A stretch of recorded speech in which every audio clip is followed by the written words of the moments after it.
Assalamualaikum warahmatullahi wabarakatuh.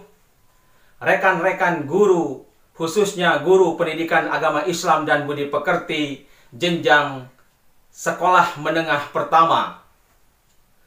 Saya Ilham Maulani, guru pendidikan agama Islam dan budi pekerti SMP Negeri 19 Kota Tasikmalaya, Provinsi Jawa Barat. Insya Allah, hari ini saya akan berbagi kepada rekan-rekan tentang proses dan media pembelajaran materi pokok, ketentuan bersuci dari hadas kecil dan hadas besar, kelas 7 semester 1. Pada video pembelajaran kali ini, saya melibatkan 3 mode pembelajaran. Mode pembelajaran yang dilibatkan pada aspek pengetahuan ada 1 model, yaitu model marketplace activity atau dikenal dengan model belanja informasi. Kemudian, pada proses pembelajaran, keterampilan atau aspek praktik, saya melibatkan 2 mode pembelajaran, yaitu model pembelajaran picture and picture dan demonstration. Rekan-rekan, untuk melihat tayangan lebih detail tentang proses dan media pembelajaran materi ini, mari kita ikuti tayangannya. Assalamualaikum warahmatullahi wabarakatuh. Anak-anakku peserta didik SMP kelas 7 di seluruh Indonesia. Alhamdulillah, saya Ilham Maulani, guru pendidikan agama Islam SMP Negeri 19 Kota Tasikmalaya, Provinsi Jawa Barat, kembali dapat mendampingi belajar kalian di mata pelajaran pendidikan agama Islam dan budi pekerti. Pada hari ini, kita akan belajar materi pokok, ketentuan bersuci dari hadas kecil dan hadas besar, kelas 7 semester 1. Materi ini terdiri dari 2 pertemuan. Pertemuan 1 berkaitan dengan aspek pengetahuan atau teori, dan pertemuan 2 berkaitan dengan aspek keterampilan atau praktik. Kita akan sajikan terlebih dahulu pertemuan 1, yaitu aspek pengetahuan. Menu pada pertemuan 1 ini terdiri dari 7, yaitu A. Pembuka, B. Kompetensi dasar, C. Tujuan pembelajaran, D. Langkah-langkah pembelajaran, E. Penguatan materi, F. Soal-soal tes, dan G. Penutup.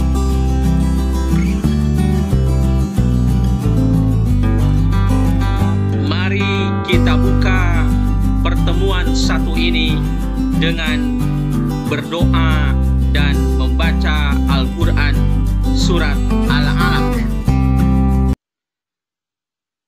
Bismillahirrahmanirrahim. Raditu billahi rabba wa bil islami dina wa bi Muhammadin nabiyya wa rasula.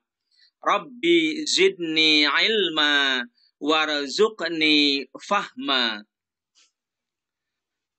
A'udzu billahi minasy syaithanir rajim. Bismillahirrahmanirrahim. Iqra bismi rabbikal ladzi khalaq. Khalaqal insana min 'alaq. Iqra wa rabbukal akram. Alladzi 'allama bil qalam. 'allamal insana ma lam ya'lam. Kalla innal insana layadgha ar-ra'ahu istaghna.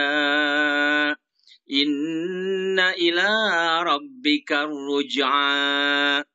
Ara'aita alladhi yanha 'abdan idza shalla.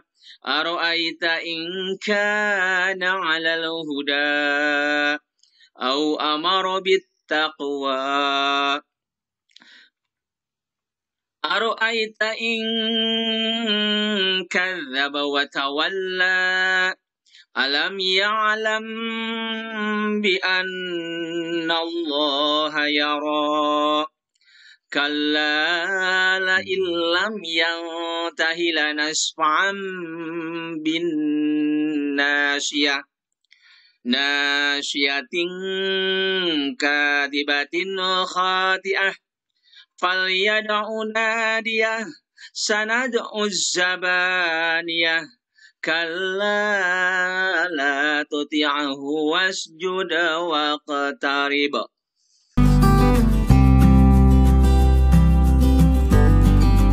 B. Kompetensi dasar 1.7 menghayati ajaran bersuci dari hadas kecil dan hadas besar berdasarkan syariat Islam. 2.7 menunjukkan perilaku hidup bersih sebagai wujud ketentuan bersuci dari hadas kecil dan hadas besar berdasarkan ketentuan syariat Islam. 3.7 memahami ketentuan bersuci dari hadas kecil dan hadas besar berdasarkan ketentuan syariat Islam.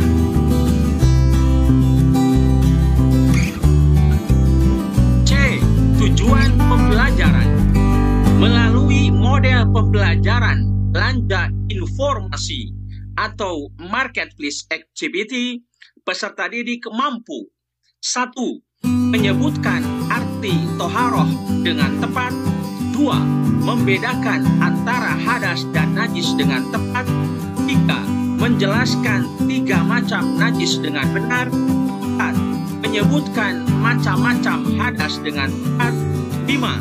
Mengemukakan 4 hal penyebab terjadinya hadas kecil dengan benar. 6. Mengungkapkan cara menyucikan dari hadas kecil dengan benar. 7. Menyebutkan 6 hal penyebab hadas besar dengan baik. 8. Menguraikan cara menyucikan dari hadas besar dengan tepat. 9. Menyimpulkan 5 hikmah toharoh dengan benar. D. Langkah-langkah pembelajaran. 1. Pembentukan 5 kelompok. 2. Setiap kelompok menerima 1 paket media atau alat pembelajaran dan teks tentang toharoh dengan subpokok materi yang berbeda-beda.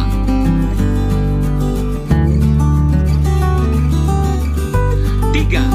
Peserta didik di tiap kelompok membaca teks tersebut dengan cermat. 4. Tiap kelompok membuat peta konsep atau mind mapping dari teks yang telah dibagikan. 5. Setiap kelompok dibagi menjadi 2 bagian, yaitu kelompok penjual dan kelompok pembeli. 6. Penjual menjelaskan produknya, sedangkan pembeli berkeliling berkunjung ke kelompok lain untuk menyimak penjelasan produk. 7. Pembeli menyampaikan laporan hasil kunjungannya kepada kelompoknya. Laporan tersebut dikomunikasikan dalam bentuk gambar, peta konsep, atau yang lainnya. 8. Presentasi tiap kelompok.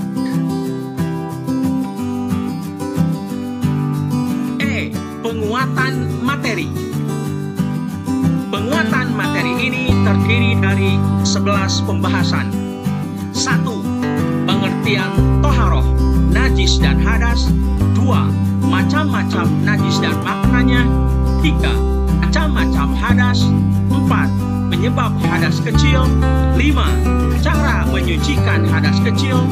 6. Penyebab hadas besar. 7. Cara menyucikan hadas besar. 8. Tata cara mandi wajib. 9. Tata cara wudu. 10.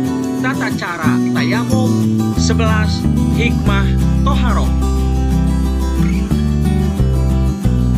1. Pengertian toharoh najis dan hadas.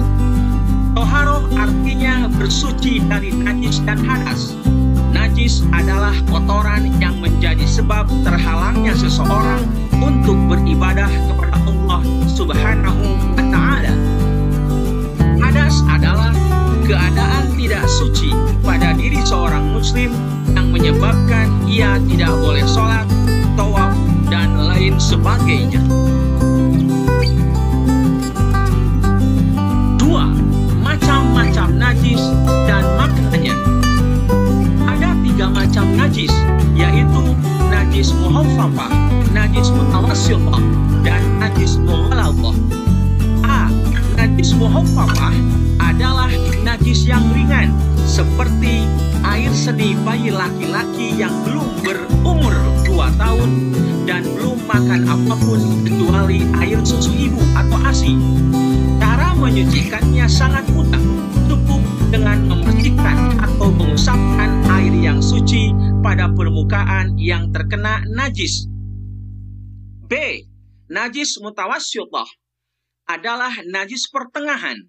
Contoh najis jenis ini adalah darah, nanah, air seni, tinja, bangkai binatang, dan sebagainya. Cara menyucikannya adalah dengan dicuci atau dibasuh memakai air sampai bersih. C. Najis mughalladhah adalah najis yang berat. Najis ini bersumber dari anjing dan babi.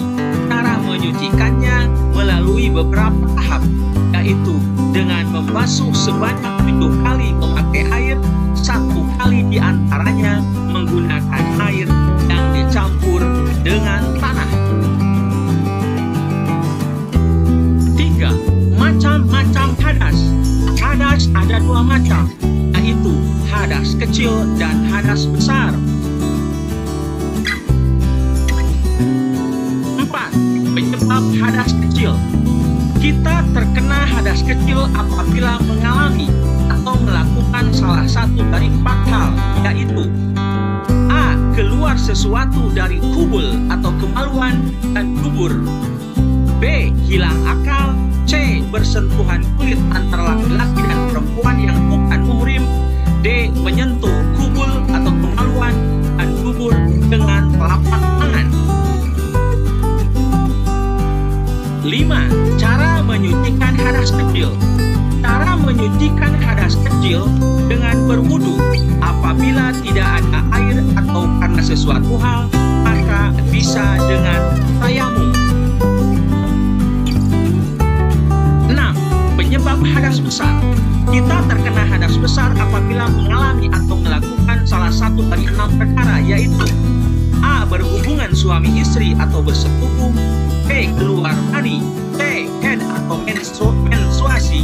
D. Melahirkan. E. Nifas. F. Meninggal dunia. 7. Cara menyucikan hadas besar.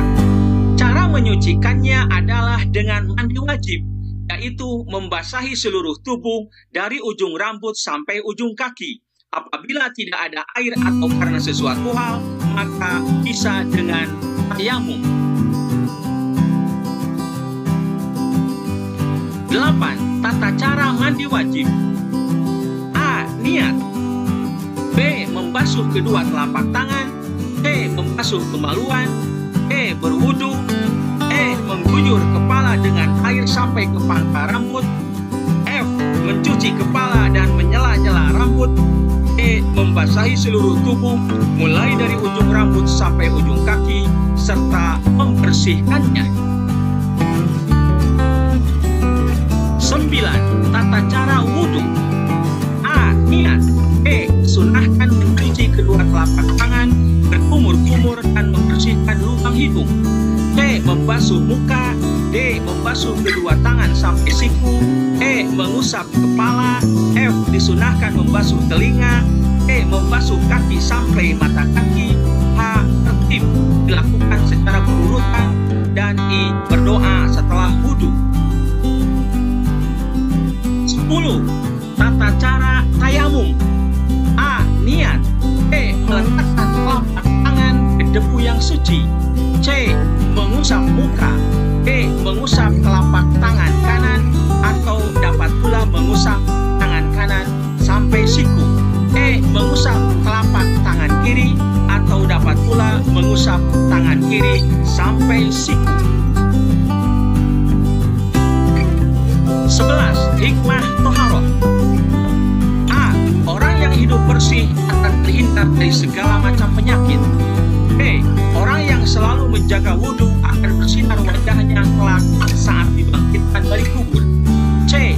Dapat dijadikan sarana untuk lebih mendekatkan diri kepada Allah Subhanahu wa Ta'ala. D. Perwujudan keimanan kepada Allah Subhanahu wa Ta'ala. Dan E. Kebersihan akan membuat kita menjalani hidup dengan lebih nyaman.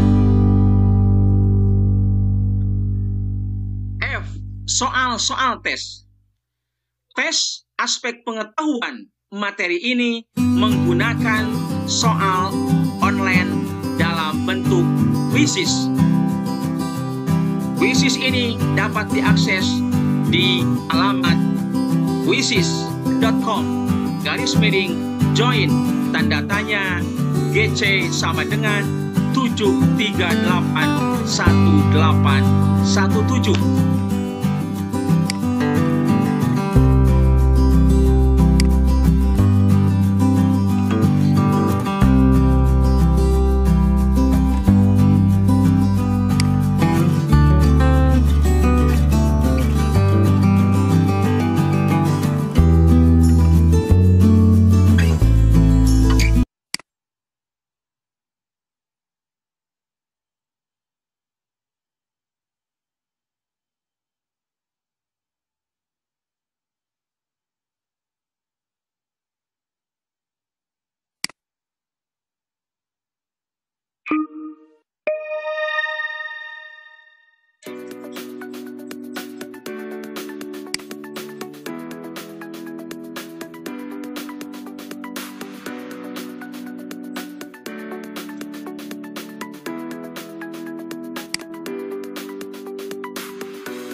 Alhamdulillahi Rabbil Alamin.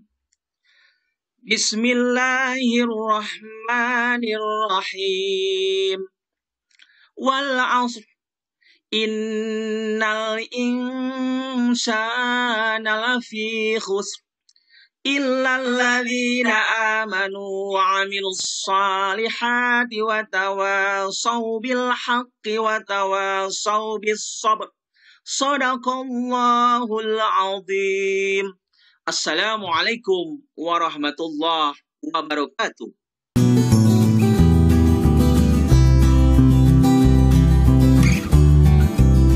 Pembelajaran selanjutnya adalah tentang aspek keterampilan atau praktik, yaitu pertemuan kedua. Menu pada pertemuan kedua ini sama jumlahnya dengan menu pada pertemuan pertama, yaitu ada 7 macam. A. Pembuka. B. Kompetensi dasar. C. Tujuan pembelajaran. D. Langkah-langkah pembelajaran. E. Penguatan materi. F. Soal-soal praktik. Dan G. Penutup.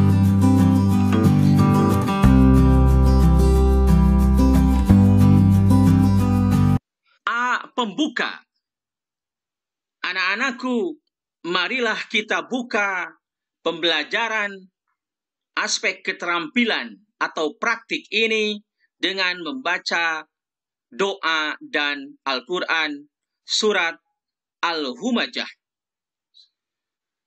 Bismillahirrahmanirrahim. Raditu billahi rabba wa bil islami dina wa bi Muhammadin nabiyya wa rasula. Rabbi zidni ilma warzuqni fahma.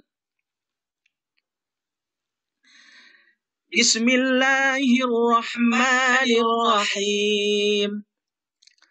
Wailul likulli humazatil lumazah alladzi jama'a malan wa 'addadah. Yahsabu anna malahu akhladah. Kalla layumbadanna fil khutamah. Wa ma adraka mal khutamah. Narullahil muqadah allati tattali'u 'alal af'idah. Innaha 'alaihim mu'sadah fi 'amadim mumaddadah.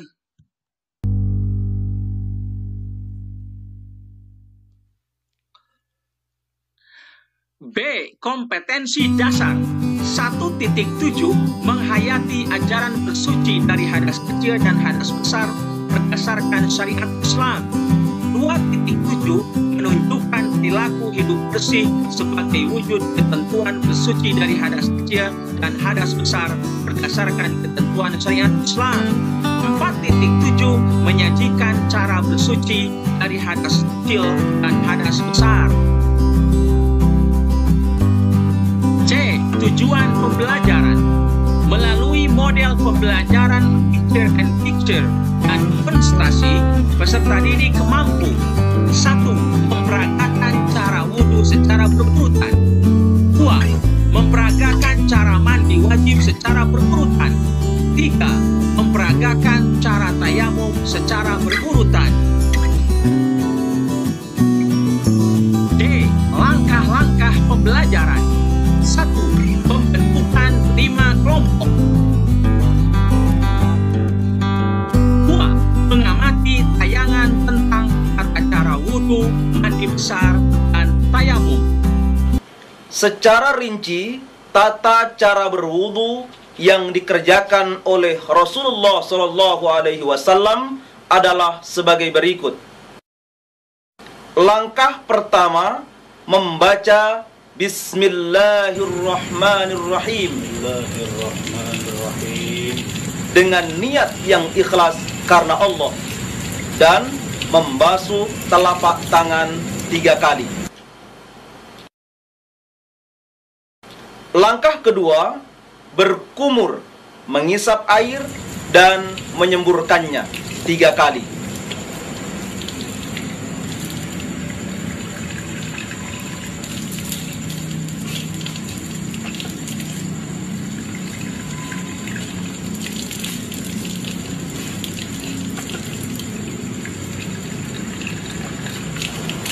Langkah ketiga, membasuh seluruh muka 3 kali.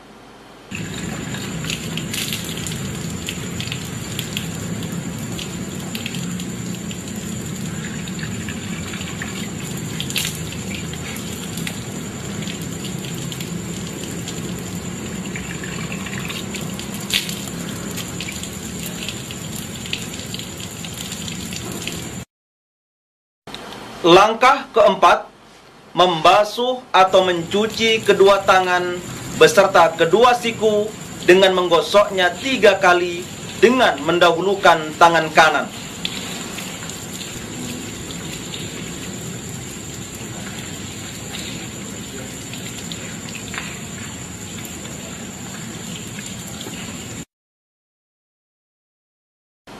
Langkah kelima, mengusap kepala dengan menjalankan kedua telapak tangan dari ujung muka kepala hingga tengkuk dan mengembalikan kedua telapak tangan itu seperti semula. Setelah itu, mengusap kedua telinga.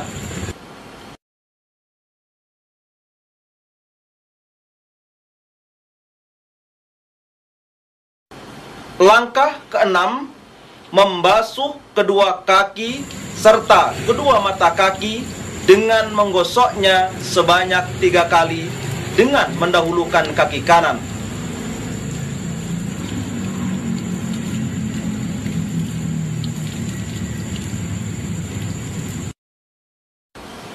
Langkah ketujuh, mengucapkan Asyhadu an la ilaha illallah wahdahu la syarikalah wa asyhadu anna Muhammadan abduhu wa rasuluh. Asyhadu an la ilaha illallah wahdahu la syarikalah wa asyhadu anna Muhammadan abduhu wa rasuluh. Bagaimana cara mandi besar yang disunnahkan oleh Rasul Shallallahu Alaihi Wasallam. Yang pertama yang perlu diketahui, kalau kita lihat dari beberapa hadis sahih berkaitan dengan cara mandi Rasul Shallallahu Alaihi Wasallam, ada 2 hadis sahih. Yang pertama diriwayatkan dari istri beliau Aisyah radhiyallahu anha, dan yang kedua diriwayatkan dari Maimunah radhiyallahu anha. Yang pertama, ketika kita ingin melaksanakan mandi besar, yang perlu kita sadari bahwa mandi besar ini beda dengan mandi-mandi yang lain ya. Mandi pagi hari, mandi sore hari, yang mandi-mandi biasa itu beda dengan mandi besar. Apa yang membedakan? Yang pertama, niat. Jangan salah, niat ini nanti yang akan membedakan kita ingin mandi biasa atau kita ingin mandi janabah. Yang kedua, tata caranya. Tata cara yang disampaikan oleh Rasul Sallallahu Alaihi Wasallam.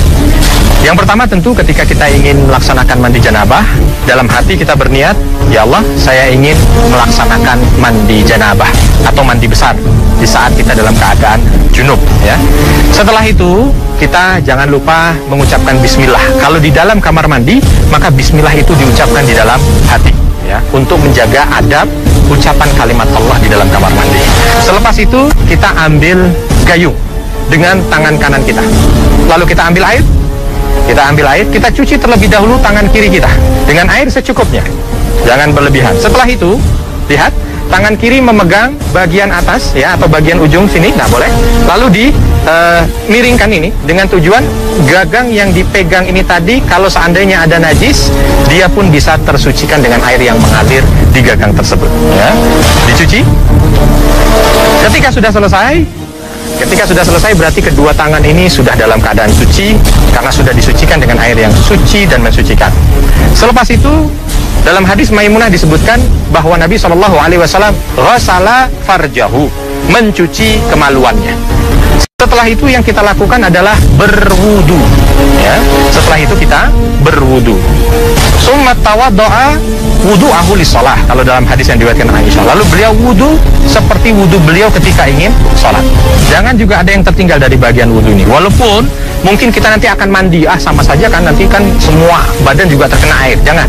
Ketika kita wudu, maka wudunya harus wudu yang sempurna. Wudunya harus wudu yang sempurna. Selepas itu kita akan memulai membasahi seluruh anggota badan kita, diawali dengan kepala. Karena dalam sebuah hadis Aisyah tadi, yukhallil ra'syahu. Ya, jadi kepala dibasahi sambil tangan itu memasukkan ya di sela-sela rambut. Sehingga apa? Semua kulit kepala ini harus basah. Kalau kita lihat dalam hadis Maimunah itu, sampai Rasulullah SAW ketika memasukkan air di dalam kepala sampai mengenai kulit kepala itu, hampir seluruh badannya itu sudah terkena air. Ya, walaupun belum sempurna.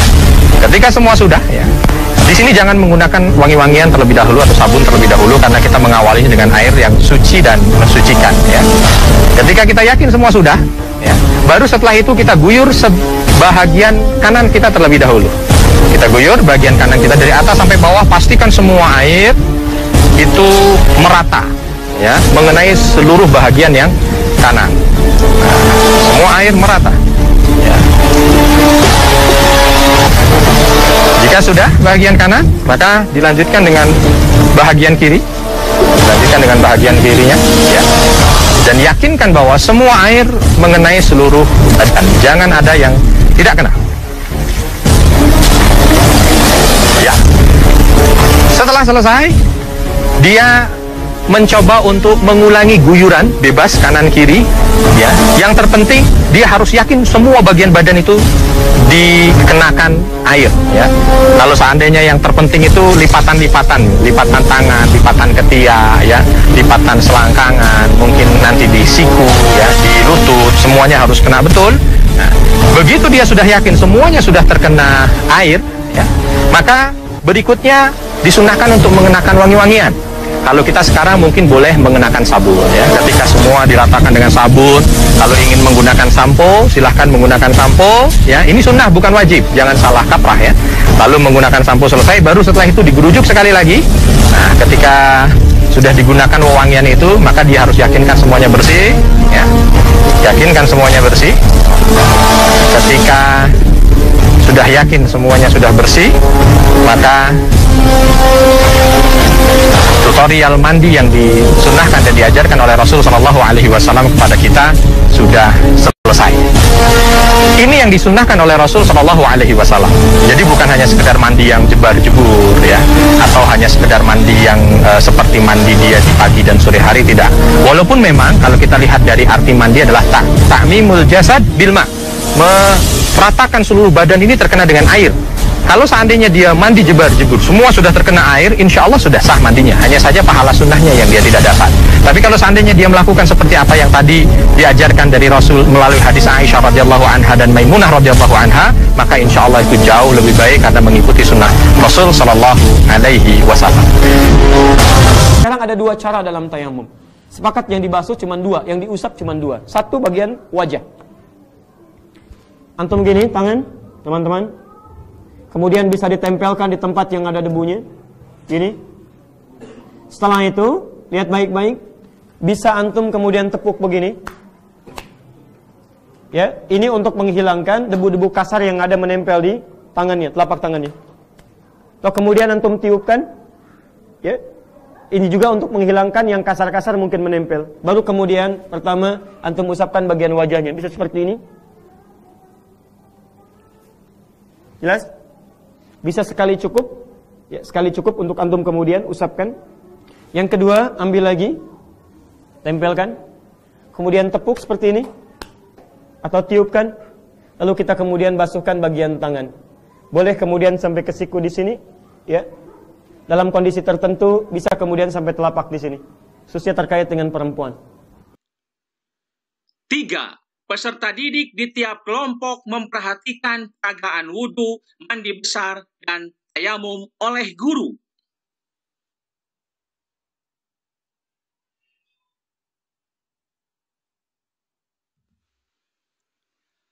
4.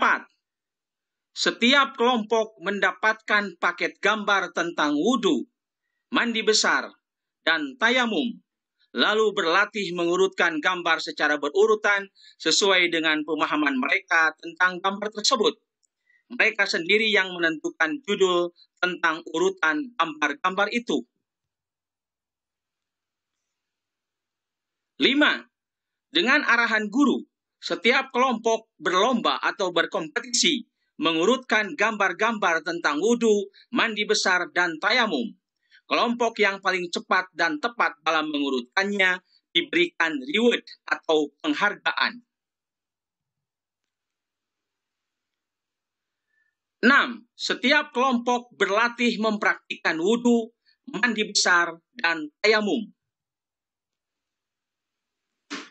7. Setiap kelompok mendemonstrasikan praktik wudhu, mandi besar, dan tayamum. Penguatan materi. Penguatan materi ini terdiri dari 3 pembahasan, yaitu 1. Tata cara wudhu, 2. Tata cara mandi besar, 3. Tata cara tayamum.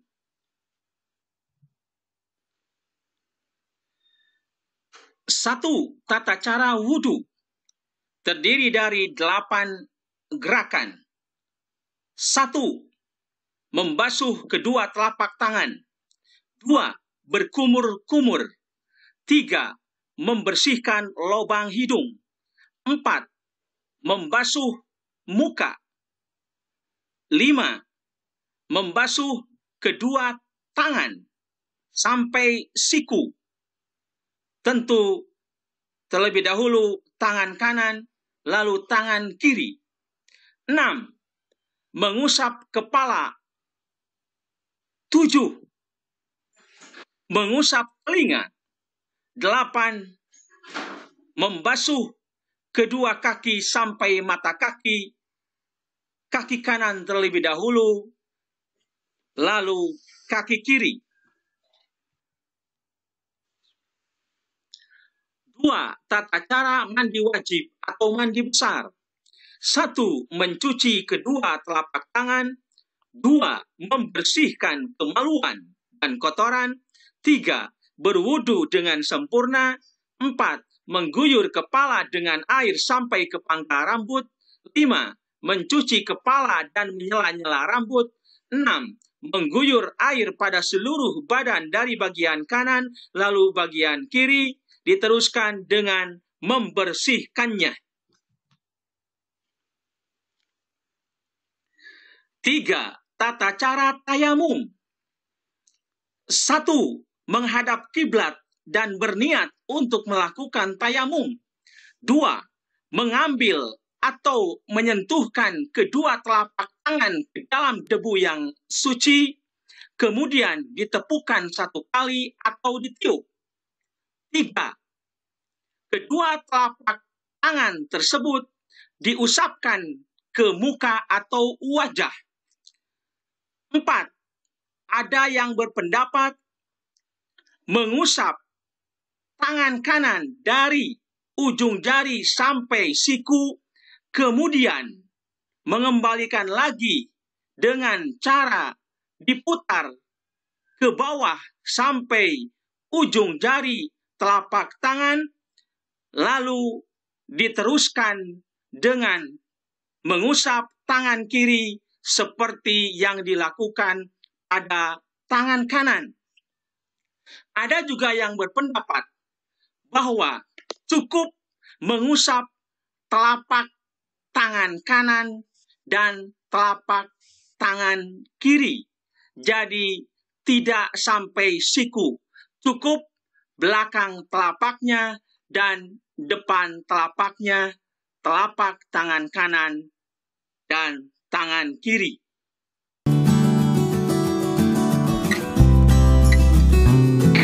Soal-soal praktik.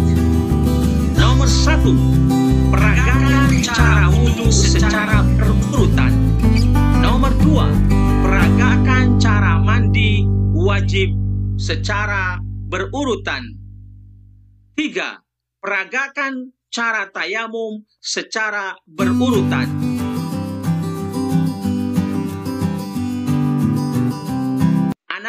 Selaku peserta didik kelas 7 SMP, mari kita tutup proses pembelajaran ini dengan membaca hamdalah dan Al-Quran surat Al-Asr.